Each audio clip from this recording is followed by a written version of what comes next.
अहिल्यानगर जिल्ह्यातील जामखेड शहरात धारदार शस्त्र जवळ बाळगून फिरणाऱ्या इसमास स्थानिक गुन्हे शाखेनं ताब्यात घेतले।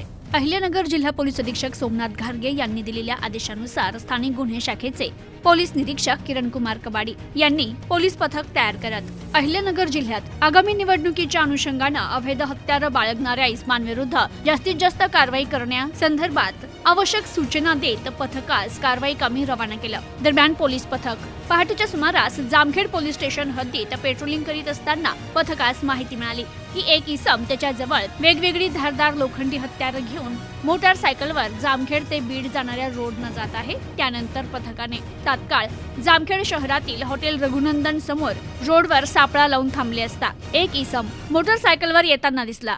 त्याला पथकाने थांबण्यास सांगून त्याला पोलिसांची ओळख सांगत त्याचं नावगाव विचारलं असता त्यानं कैयब शकील पठाण असं सांगितलं।